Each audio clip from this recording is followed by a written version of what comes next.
Bonjour les runners, bonjour les sportifs, bonjour au petit monde de la course à pied, c'est Seb et je suis ravi de vous retrouver aujourd'hui vendredi ou un autre jour pour le 139e épisode du podcast À côté de mes pompes.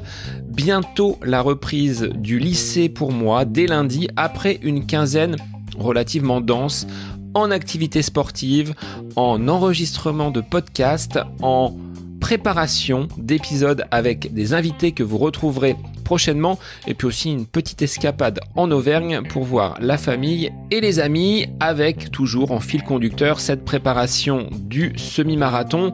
Le volume augmente petit à petit, les séances à allure spécifique se multiplient mais je prends soin de la récupération. Alors en période de vacances, c'est relativement simple. J'ai tout loisir de caler mes séances et derrière de mettre en place tout le protocole de soins, le protocole de repos, sommeil, alimentation. Ça fait partie également de l'entraînement et il ne faut pas le négliger. Alors, dans cette lignée de la récupération, je vais vous proposer aujourd'hui avec Laurine, que vous connaissez. Laurine est naturopathe et elle va venir nous apporter un éclairage sur l'utilisation des huiles essentielles en tant que sportif. La question est très simple. En quoi ces huiles que l'on peut utiliser avant ou après peuvent être bénéfiques aux coureurs et plus généralement aux sportifs? J'en utilise moi régulièrement. Avant chacun de mes entraînements, avant chacune de mes compétitions, mais aussi une fois que la séance est terminée, une fois que vous avez pris votre douche, ce sont des choses que je mets en place. Ce sont des petits temps, des petits sas qui, d'un côté, me permettent d'entrer tranquillement dans ma séance et à l'opposé, de ressortir, de me décontracter avec cette utilisation des huiles. Laurine reviendra dans un premier temps sur l'origine, d'où viennent ces produits, que sont les huiles essentielles et comment les fabrique-t-on. Nous aborderons ensuite les différents champs d'application. On n'utilise pas les huiles de la même façon, elles ont toutes des propriétés différentes et pour cela, Laurine vous donnera son top 3, c'est-à-dire cette boîte à outils, ces huiles essentielles justement, celles qui sont primordiales et passe-partout pour traiter vos bobos, vos blessures et vos petites pathologies de sportifs.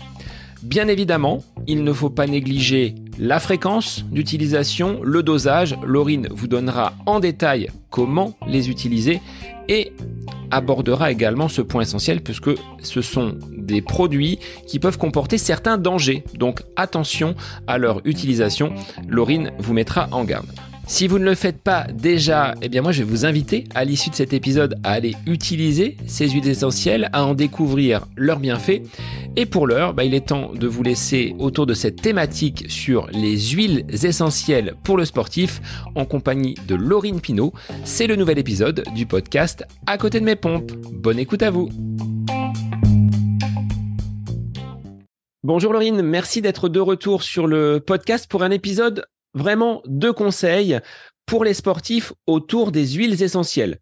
On fait un petit rappel de ta profession, de ce que tu fais au quotidien et avec ton lien avec les sportifs sur l'aromathérapie et sur ces huiles essentielles. Bonjour Sébastien. En effet, je suis naturopathe. Donc en naturopathie, on va chercher à travailler sur l'alimentation, mais parfois aussi sur toutes les méthodes naturelles qui peuvent avoir une action de prévention ou de soutien au bien-être général de l'organisme. L'idée étant plutôt de maintenir le corps en bon état de fonctionner que de travailler vraiment sur de la pathologie, où là, on va tomber plus sur un registre médical notamment. Et dans ce domaine de la naturopathie, j'ai développé petit à petit une spécialisation sur l'accompagnement des sportifs. Je parle souvent d'alimentation, mais aussi de tout ce qui peut être à côté en soutien à la pratique sportive. Et donc, c'est pour ça que j'ai fait appel à toi pour que tu puisses nous éclairer sur l'utilisation de ces huiles essentielles. Alors, j'embaume ma salle de bain à chaque fois que je pars courir. Ça fait partie de mon petit rituel. Peut-être dans le côté préparation mentale, c'est un petit temps pour moi pour que je sois en connexion avec mon corps et je me badigeonne donc d'huiles essentielles. Est-ce que l'on peut rappeler au préalable d'où viennent ces huiles essentielles? Comment on arrive à ces tout petits flacons qui sont très odorants et qui contiennent de nombreuses substances? Oui, tout à fait. L'huile essentielle, alors, il faut partir de son origine. C'est une origine végétale. La plante, en se développant, certaines plantes, les plantes aromatiques, il y a des plantes qui produisent pas d'essence du tout, mais certaines plantes produisent ce qu'on appelle l'essence. C'est-à-dire qu'en puisant dans le sol, par l'énergie solaire, elles transforment certaines matières qu'elles transforment en molécules chimiques qui sont très actives et on appelle ça l'essence. Ensuite, ces plantes, elles vont être distillées. Donc, une huile essentielle, c'est le produit de la distillation à la vapeur d'eau d'une plante. À part quelques exceptions où on va exprimer l'huile essentielle, et dans ce cas-là, ce sera juste par pression mécanique, mais ça, c'est le cas principalement des estes et très peu sur d'autres plantes. Donc, on peut vraiment se dire que la plante produit l'essence et ensuite, l'homme produit l'huile essentielle par distillation à la vapeur d'eau. Je vois, Laurine, sur les petits flacons là que j'ai devant les yeux, des huiles qui sont bio et d'autres qui ne le sont pas. Quel est l'intérêt de se tourner vers des huiles certifiées bio? Alors, l'intérêt, c'est d'avoir le moins possible de résidus chimiques qui pourraient être présents sous forme de traces ou un peu plus dans l'huile essentielle. D'avoir aussi un mode de production qui soit un peu plus respectueux de la plante dans certains cas et qui permette à la plante de produire une essence de meilleure qualité, hein, parce qu'il faut bien dire ça, c'est que pour que l'homme puisse produire une huile essentielle de qualité, il faut déjà que la plante ait été en capacité de produire une essence de qualité. Donc, elle ait été dans les bonnes conditions thermiques, de soleil aussi, et dans la bonne terre. Euh, Ensuite, il y a aussi une différence à faire par rapport au bio, non bio. C'est que si on est vraiment sur des petites productions, voilà, des huiles essentielles qu'on achète à un producteur en direct sur un marché ou même en allant visiter sa distillerie, parfois des petits producteurs, pour des raisons de coût, vont pas être certifiés en bio, mais pour autant auront une pratique qui sera parfois même supérieure. Donc, il faut pas non plus rester trop fixé sur le bio. Par contre, quand on est sur des grandes marques où là, on a une production qui est beaucoup plus importante, c'est bien de partir sur du bio. Ça offre un minimum de sécurité. En restant aussi ouvert au fait qu'il y a certaines plantes qui sont très peu produites en bio. Soit parce que c'est très difficile à produire en bio, soit parce qu'elles sont produites dans des pays qui sont peu sensibles au bio, donc on les trouve pas tellement en bio. Voilà, donc il y a des petites exceptions, il faut pas rester fermé sur le bio, mais ça reste mieux quand même, bien mieux qu'elles soient en bio. Et d'autant plus si on est sur des grandes marques d'huile essentielle. Pour un sportif, comme on peut l'être, comme les auditeurs peuvent l'être également, quels sont les bienfaits de ces huiles essentielles et quelles vont être les utilisations? Alors, si on vraiment on centre sur la pratique sportive, on va avoir plutôt une utilisation par voie externe, donc par voie cutanée, en appliquant sur la peau l'huile essentielle. On verra un peu plus de détails sur le comment de l'application. Euh, et on va chercher à avoir des actions qui sont plutôt de l'ordre de la décontraction musculaire, qui vont aider aussi parfois à lutter contre certaines douleurs, à limiter l'inflammation aussi. Donc, c'est vraiment ce qu'on va chercher principalement. Avec un petit plus, et notamment dans la course à pied, aussi parfois une utilisation, même par voie externe, pour limiter les troubles digestifs. Même sans l'avaler, on peut avoir ce côté-là et ça, c'est intéressant aussi. Alors c'est vrai que moi j'ai plus une utilisation externe et principalement sur les muscles des jambes. Quadriceps, mollets, c'est surtout sur ces zones-là où les huiles vont être appliquées. Quand tu dis une ingestion, entre guillemets, d'huile, comment on peut procéder et quelle serait finalement cette huile qui ferait passer les troubles digestifs auxquels les coureurs peuvent être sujets? Qui pourrait limiter en tout cas les crampes d'estomac, si on voulait être un peu plus précis.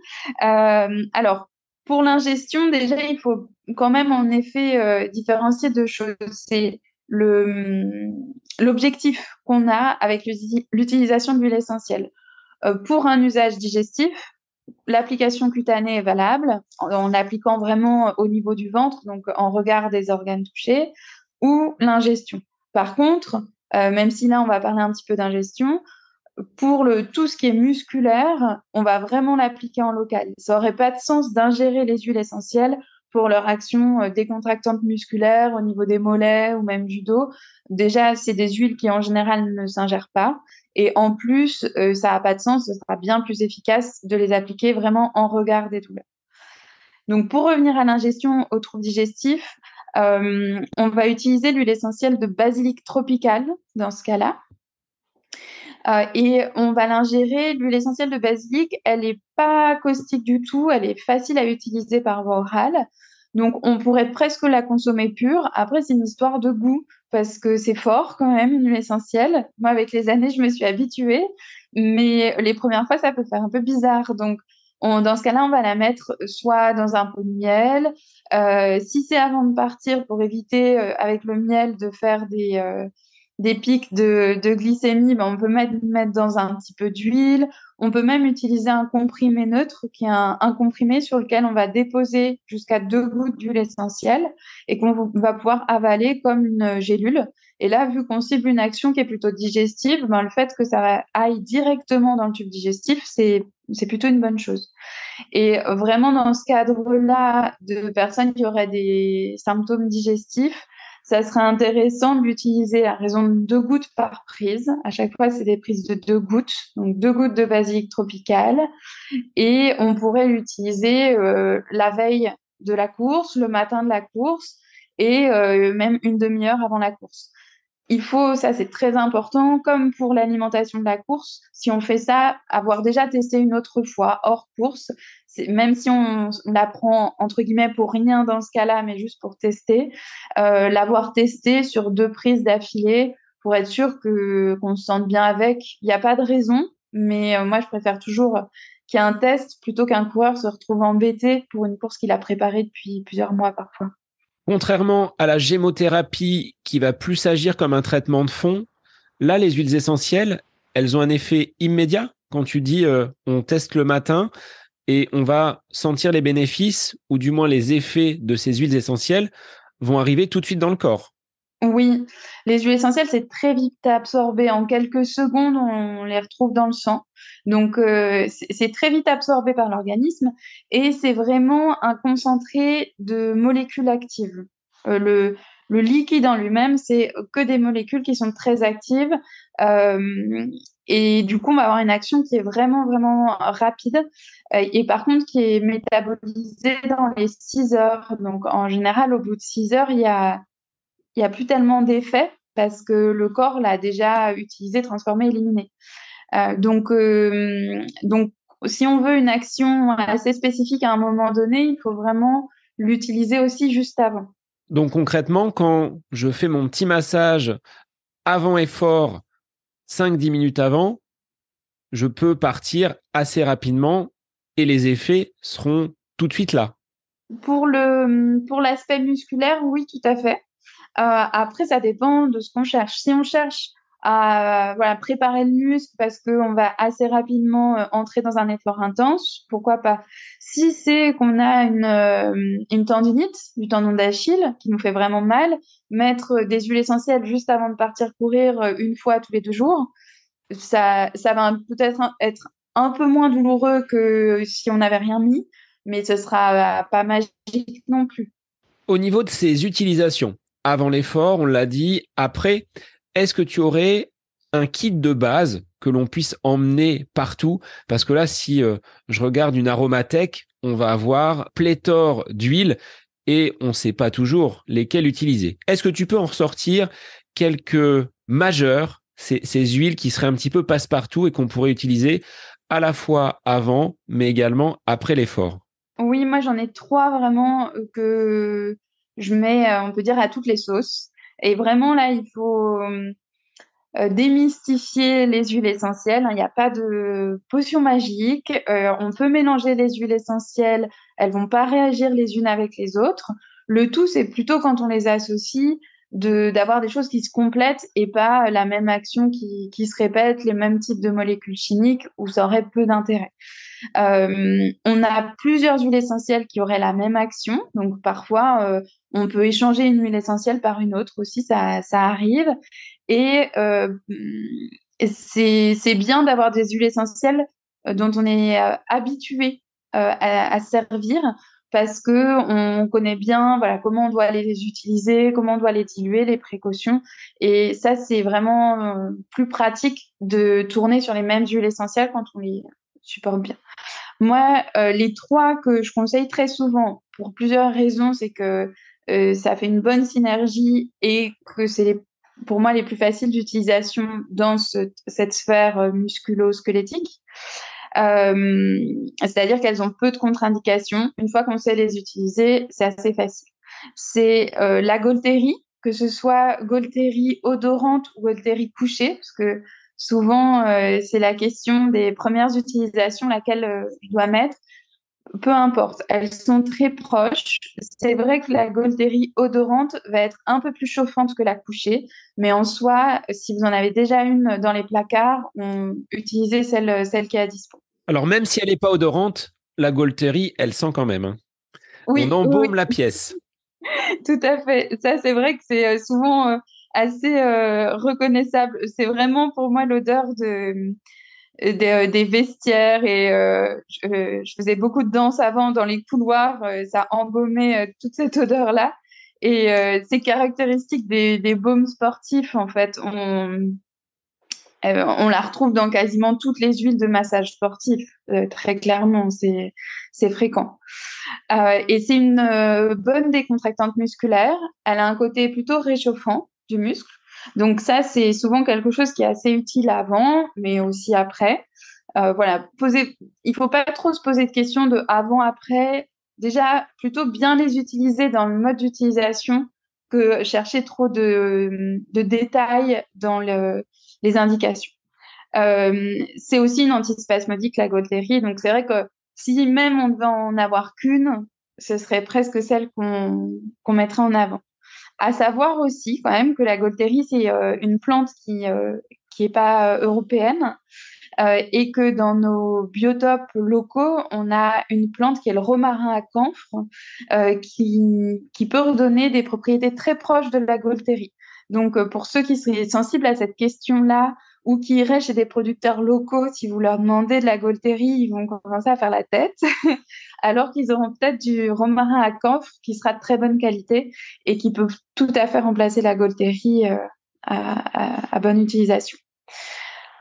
En deuxième huile essentielle à vertu plutôt anti-inflammatoire, l'eucalyptus citronné. Et là, surprise au niveau de l'odeur, l'eucalyptus citronné, il sent la citronnelle.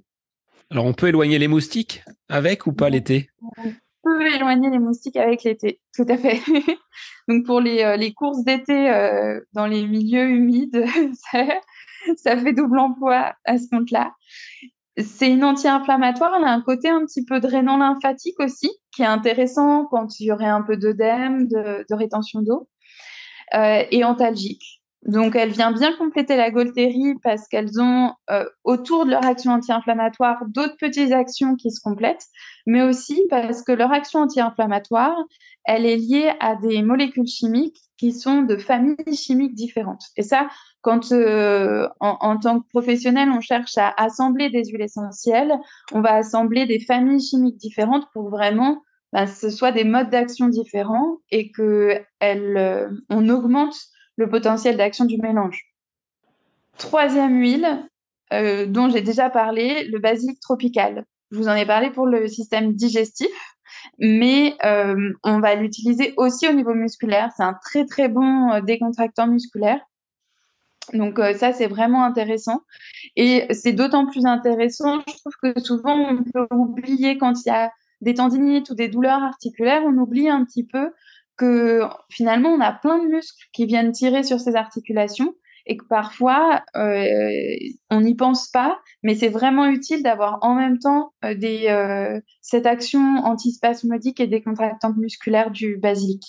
Donc pour moi, ça fait un trio qui est idéal à avoir chez soi et qu'on peut utiliser ensemble sans se poser trop de questions. Voilà. Toujours utiliser les trois ensemble, qu'on fasse le mélange dans la main ou qu'on fasse le mélange à l'avance. Alors, tu n'as pas mis celle qui, pour moi, est ma préférée, c'est l'amande poivrée. Elle fait pas partie du top 3. Oui, je ne l'ai pas mise dans le top 3. C'est vrai que si on faisait un top 6, je crois que dans un cours sur les huiles essentielles, j'avais fait un top 6, elle était dedans. Euh, L'amande poivrée, elle a un effet froid qui est antalgique. Donc, c'est quelque chose qu'on va utiliser en étant un peu plus précis dans l'utilisation. C'est-à-dire qu'on va l'utiliser plutôt après l'effort. Parce qu'avant l'effort, le côté antalgique, oui, mais le côté froid sur le muscle, quelle que soit la problématique qu'on a, c'est pas bon pour le muscle. Donc, c'est plutôt après l'effort pour soulager des douleurs. Euh, En sachant aussi que si on soulage des douleurs, c'est que peut-être qu'il y a quelque chose qui est de l'ordre de la pathologie et qu'il faut surtout pas que l'utilisation des huiles essentielles retarde la consultation médicale, les examens nécessaires et les prises en charge diverses. Donc, ça peut être pour soulager le temps d'eux, mais il faut pas que ça retarde le reste. Et bien penser à ça, elle vient plutôt se placer après l'effort. Il y a une autre chose aussi qui est très importante. On parlera des contre-indications générales et des précautions quand même, même si ces trois sont faciles d'emploi. Voilà, deux, trois choses que vous devez avoir en tête. Mais l'amande poivrée, elle a beaucoup plus de contre-indications. Elle est formellement contre-indiquée pour les femmes enceintes, pour les personnes épileptiques, principalement. Et donc ça, voilà, c'est pour moi un peu moins une huile essentielle qui fait partie du kit de base qu'on peut utiliser en tant que novice facilement. Avant l'effort, après l'effort, on peut utiliser ce top 3. Par contre, est-ce qu'il faut les appliquer directement sur la peau ou est-ce que on a sa petite huile végétale, naturelle? Moi, j'utilise l'huile d'arnica pour préparer un petit peu le terrain. Comment on procède justement pour l'application? Oui, c'est quand même bien mieux de les mettre dans une huile végétale. C'est recommandé, hein. L'eucalyptus citronné et le basilic peuvent avoir un effet un petit peu irritant. Et la Gaultérie, quand c'est la Gaultérie odorante, le côté chauffant aussi est vite ressenti si on la met pure. Donc, on va pas vraiment brûler la peau avec des risques de cloques, mais ça va pas être très agréable. Donc, on prend toujours soit un lait pour le corps, soit une huile végétale. Il faut partir sur des choses qui soient fluides. Vraiment garder en tête cette image-là. Euh, on veut que l'huile essentielle, elle pénètre assez profondément au niveau musculaire, articulaire. Il faut quand même que ça aille loin dans la peau. Pour ça, il faut qu'elle ait un véhicule, c'est l'huile ou le lait qu'on aura utilisé, qui soit assez fluide pour bien pénétrer la peau. Donc, plutôt un lait fluide qu'une crème grasse, mais ça peut être voilà, un lait tout prêt, assez neutre, qui serait à dispo. Et dans les huiles végétales, alors pourquoi pas une huile d'arnica qui est une huile de macération, c'est-à-dire que c'est la plante arnica qui a été macérée dans une autre huile végétale. Et dans ce cas-là, on bénéficie aussi du côté anti-inflammatoire et circulatoire de l'arnica, donc ça fait une base active, ça c'est tant mieux. Sinon, on peut utiliser une huile de noyau d'abricot, qui est une huile très neutre, huile de sésame, ou même pour voilà, ceux qui débutent, qui n'ont pas tout l'arsenal à la maison, de l'huile de tournesol. Par contre, au contraire, on n'utilisera pas huile d'olive, huile d'amande douce. Ça, je le précise parce que c'est souvent que j'ai des personnes qui sont toutes contentes de me dire: ah oui, moi je la mets dans l'huile d'amande douce. Et en fait, si on n'utilise pas ces huiles-là, c'est parce qu'elles sont très épaisses. Donc, ça peut être de très bonnes huiles si on voulait réparer la peau, si on avait un trouble cutané. Mais là, c'est pas le cas, c'est pas ce qu'on cherche. Donc, vraiment privilégier des huiles plus fluides dans les plus communes, abricot, sésame, tournesol, noisette aussi. Voilà. Lorsque l'on est blessé, on parle donc de tendinite, tu disais tout à l'heure, de peut-être autre forme de douleur, peut-être au genou, articulaire. Là, sur l'utilisation, il va falloir avoir une durée un petit peu plus longue. Comment on procède quand on est sujet à des tendinites? Il faut préparer sur de longues semaines le corps à la réception de ces huiles essentielles? Alors, En fait, on va surtout avoir besoin d'augmenter le nombre d'applications par jour. On n'en a pas tout à fait parlé pour la partie préventive, mais on va l'augmenter dans des problématiques plus intenses, chroniques, tendinite, ou alors une sensation de contracture qui passe pas, ouais, qui est au-delà de la courbature normale, et quelque chose qui passe pas et on sent qu'il y a besoin d'un peu plus. On va augmenter le nombre d'applications par jour, mais on va pas forcément se dire qu'on va partir sur de la durée. Et quelqu'un qui a tendance aux tendinites, malheureusement, là, j'ai pas ma baguette magique. C'est pas les huiles essentielles qui vont servir en prévention. C'est sur ma partie, ça peut être l'alimentation, ça peut être une bonne, c'est entre l'alimentation et la complémentation, mais une bonne boisson d'effort. Et aussi toute la partie d'entraînement physique, de préparation physique, de chaussures, évidemment. Voilà, c'est tout ça qui permet de limiter le risque. Mais quelqu'un qui a tendance aux tendinites, les huiles essentielles ne seront pas utilisées préventivement pour limiter.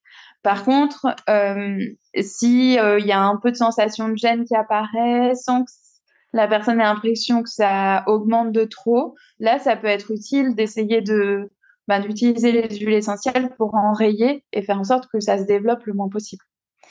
Donc, en termes de fréquence d'utilisation, et ça c'est très très important parce que très souvent, le défaut d'efficacité, si on a bien choisi les huiles essentielles, si on en est au bon moment de la problématique, c'est-à-dire que c'est pas un peu trop tard et qu'on est accompagné pour le reste, euh, il est plus lié ce défaut à une utilisation qui est trop légère qu'à un mauvais choix des huiles essentielles. Parce que la plupart du temps, c'est la Gaultérie qui est utilisée.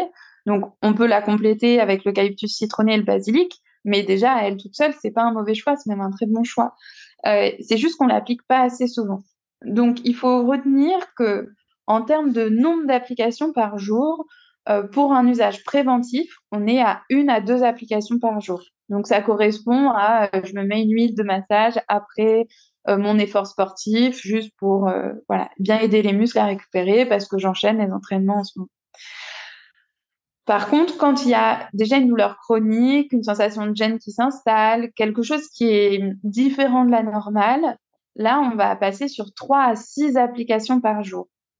Et c'est vrai que ça peut être contraignant d'être sur 3 à 6 applications par jour, mais si on veut attendre quelque chose des huiles essentielles, on a besoin d'être là-dessus pour que ce soit intéressant. Ça, c'est vraiment important d'augmenter le nombre d'applications. Et comme je le disais, elles sont métabolisées assez vite. Donc, parfois, quand c'est problématique au travail ou autre, moi, ce que je conseille aux personnes, c'est par exemple de faire une application en se levant, une application en partant de chez soi. Parfois, s'il y a qu'une demi-heure de différence, bon ben là, c'est pas très utile, mais il peut arriver qu'il y ait 1 heure et demie entre les deux et ça peut se faire. Une application avant le sport, une après le sport, une en rentrant chez soi, une au coucher. Voilà, pour pas avoir à le faire aux toilettes en plein milieu de la journée où c'est jamais très pratique et où c'est par contre très odorant, donc on l'impose après à tout son entourage pendant le reste de la matinée ou de l'après-midi. Donc ça, c'est le nombre d'applications par jour. Et ensuite, il faut savoir une application, qu'est-ce que c'est? C'est ce que j'allais te demander. La posologie, combien de gouttes on applique pour avoir un résultat? Oui. Une application, ça va être environ 6 gouttes. Donc 6 gouttes, ça correspond à un mollet, par exemple, à une cuisse. Pour un dos complet, on ira un peu plus sur 8 gouttes. Bien sûr, si j'ai mal au petit doigt, 1 à 2 gouttes suffiront. Voilà, on l'adapte, mais se dire une zone type mollet, c'est 6 gouttes. Ça donne un ordre d'idée. Alors, tu vois, moi, je suis en sous-dosage parce que je mets toujours 1 à 2 gouttes par mollet ou par cuisse. Donc, je peux largement monter la dose. Tout à fait, tout à fait. Et c'est souvent le cas. Alors parfois, on a aussi des personnes qui font des surdosages, mais c'est plus souvent des sous-dosages que des surdosages. Et c'est 6 gouttes d'huile essentielle, hein, pour être bien précis. 6 gouttes d'huile essentielle, l'huile végétale dont on parlait, ou le lait corporel, vous mettez une noisette ou une noix suivant la surface dans le creux de la main. il n'y a pas besoin d'être précis sur la quantité d'huile végétale. Du moment qu'il y en a au moins autant que d'huile essentielle, et en fait, il y en a toujours beaucoup plus que d'huile essentielle. Donc, ça, c'est pas un souci. Aussi préciser qu'en effet, comme tu le disais, j'en mets un peu sur la cuisse, un peu sur le mollet. Alors, s'il y a les deux mollets, on peut faire 6 gouttes par mollet, mais si on fait les mollets, les cuisses, le dos, on va pas faire 6 gouttes sur chaque zone. Dans ce cas-là, il faut faire un mélange avec une dizaine de gouttes et répartir sur tout le corps. Mais on peut pas non plus cumuler et se retrouver avec 30 gouttes par application 6 fois par jour. Ça commencerait à faire beaucoup. Quand tu dis 6 gouttes, Laurine, et qu'on utilise les 3, c'est 2 de Gaultérie, 2 de basilic et 2 d'eucalyptus, par exemple. Tout à fait. C'est exactement ça. C'est vraiment 6 gouttes qu'on va diviser par le nombre d'huiles essentielles. Donc, si on utilise les 3, c'est 2 de chaque. Si on n'utilise que de la Gaultérie, c'est 6 gouttes de Gaultérie. Voilà, on le répartit en fonction de ce qu'on utilise. Ce qu'il est possible de faire aussi, parce que dans une utilisation vraiment très régulière, ça peut être contraignant de verser ces petites gouttes à chaque fois, on n'a pas toujours bien le temps. On peut très bien se faire un mélange à l'avance. Et dans ce cas-là, pour donner les dosages de base de quelque chose qu'on peut utiliser fréquemment, qui ne soit pas non plus surdosé dans cet usage-là, on mettrait dans un flacon 30 millilitres, donc des flacons ambrés pour bien protéger les huiles essentielles de la lumière. Ça se trouve en pharmacie. Sous les flacons, sur le dessous des flacons, on trouve l'indication du nombre de millilitres par flacon. Et là, dans ce cas-là, dans ce flacon, on commence par mettre les gouttes d'huile essentielle. On mettrait donc 30 gouttes de chaque huile essentielle. Donc, ça nous en fait 90 au total. Et ensuite, on complète le flacon jusqu'au moment où il commence à se courber avec de l'huile végétale. Voilà. En fait, la zone où le flacon commence à se courber marque les 30 millilitres du flacon. Donc, ça permet de faire un mélange en comptant les gouttes et pas en cherchant à peser des matières qui n'ont pas les mêmes densités, voilà, où on aurait un calcul qui serait faux. Et c'est tout à fait suffisant. En usage externe, si vous mettez une goutte de plus dans votre flacon, c'est pas très grave. Voilà, vous essayez d'être le plus précis possible, mais il n'y a pas de danger si vous êtes trompé d'une goutte. Les dangers, justement. Tu le disais, globalement, elles sont pas forcément si dangereuses que cela, si on les utilise bien évidemment correctement. Les prérequis, c'est de privilégier quand même l'huile végétale pour préparer un petit peu le terrain. Quels seraient finalement les dangers majeurs et les contre-indications de l'utilisation de ces huiles essentielles pour le sportif? Alors, pour revenir sur ce que tu disais, pour préciser, globalement, il y a quand même sur la globalité des huiles essentielles, il y a quand même des indications très spécifiques et des contre-indications très spécifiques. Donc, c'est pour dire que voilà, il faut pas s'amuser après l'écoute du podcast à utiliser n'importe quelle huile essentielle. Par contre, sur les 3 dont on a parlé, Gaultérie, eucalyptus, citronné, basilic, tropical, on a très peu de contre-indications. À la rigueur, on aurait sur la Gaultérie une contre-indication en cas d'hypotension, ce qui est déjà quelque chose de plus rare, mais toujours bon à savoir. Pour autant, on va avoir des dosages et des utilisations assez spécifiques chez les enfants, les femmes enceintes, les femmes allaitantes. Donc moi, j'ai envie de dire, là, pour les personnes qui nous écoutent, si vous êtes dans un de ces cas-là, il faut vous rapprocher d'un professionnel formé en aromathérapie parce que ça va demander une utilisation qui est très spécifique, qui sera adaptée à chaque cas et que vous pourriez pas connaître comme ça tout seul après l'écoute du podcast. En dehors de ces cas-là, on n'a pas d'indication particulière sur ces huiles, à part le fait qu'elles doivent être diluées dans une huile végétale. Mais comme tu parlais tout à l'heure de l'amande poivrée, déjà, on arrive sur des contre-indications, notamment auprès des femmes enceintes, des enfants, des épileptiques, qui sont beaucoup plus importantes avec des conséquences importantes en cas de mésusage. Donc voilà, se méfier sur des huiles essentielles qu'on ne connaît pas, toujours demander conseil si on les connaît pas, si on n'a pas eu d'informations dessus.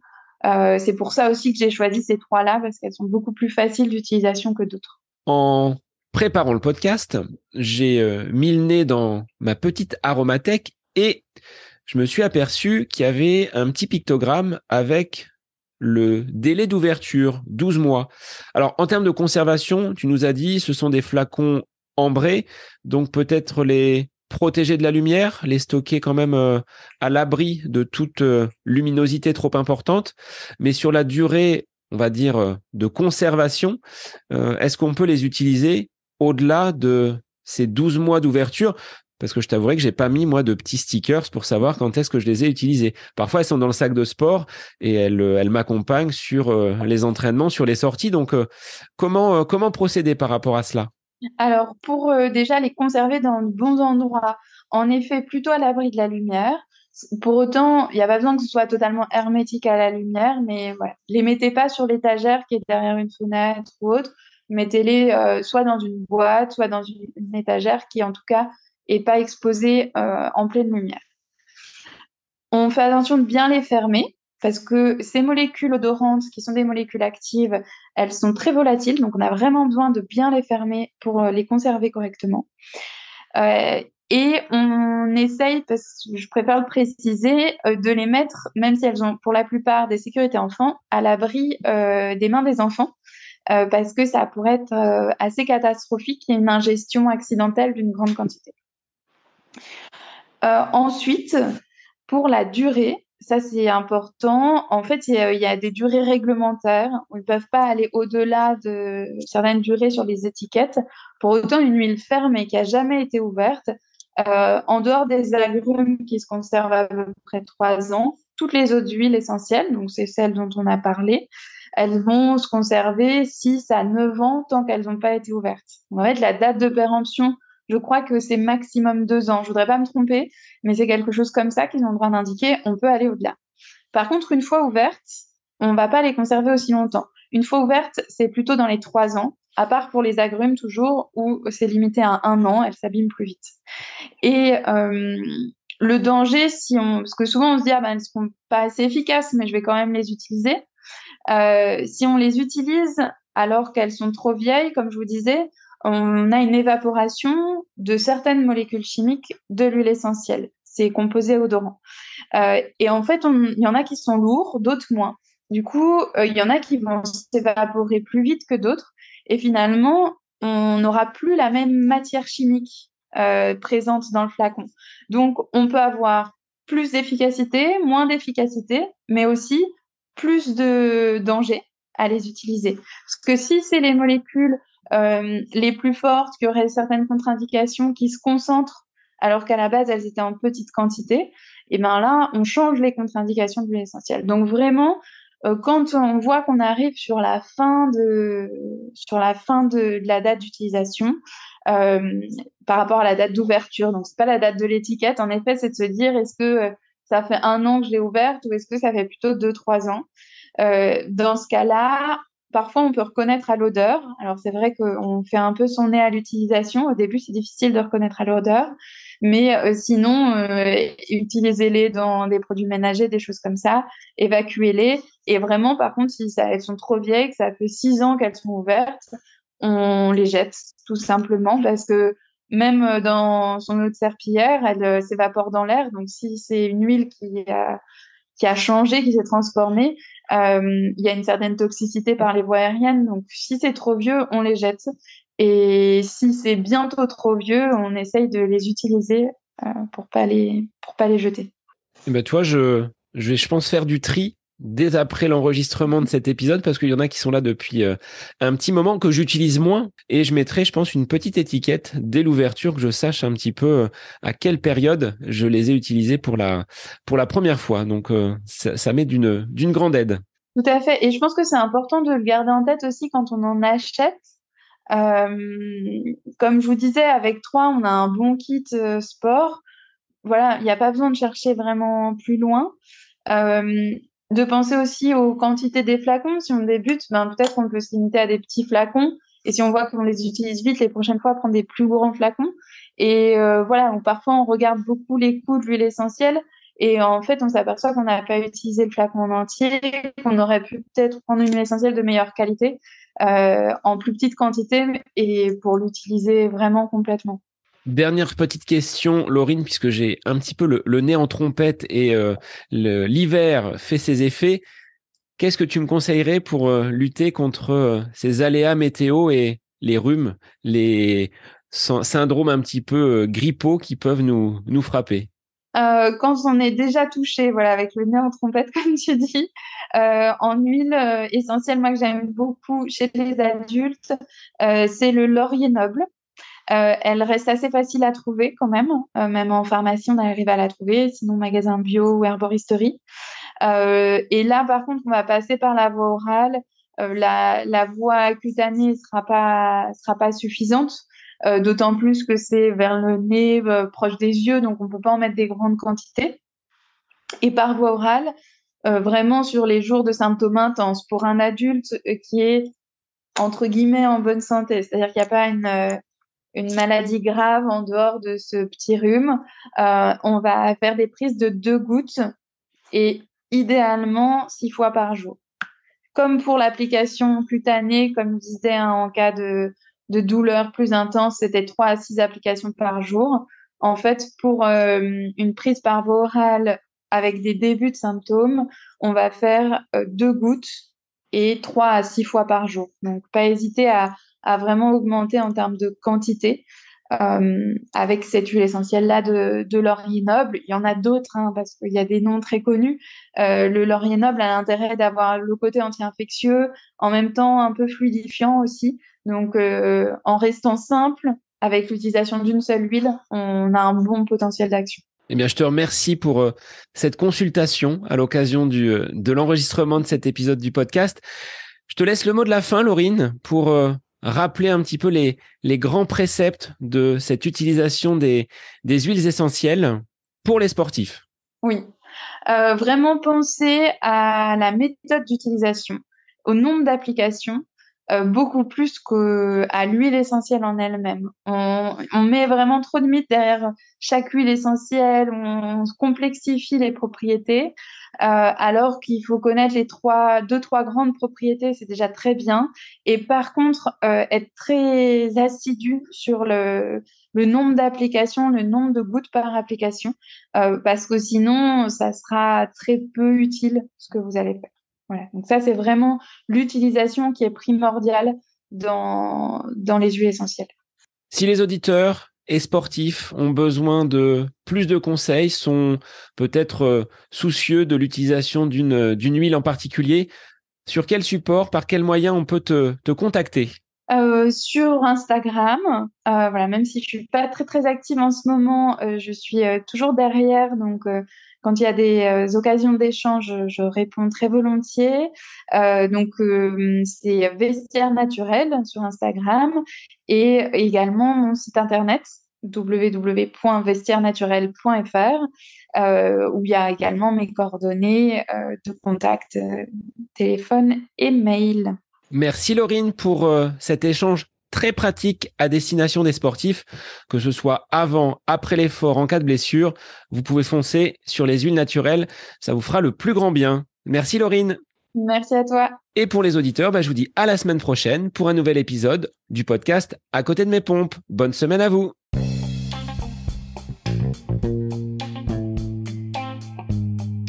J'espère que cet épisode avec invité vous aura plu. Je vous remercie infiniment de votre écoute.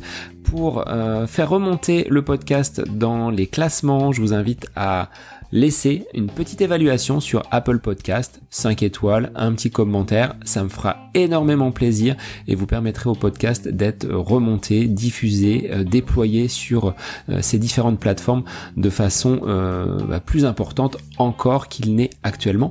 Et puis je vous invite à me retrouver sur les différents réseaux, Facebook, Instagram.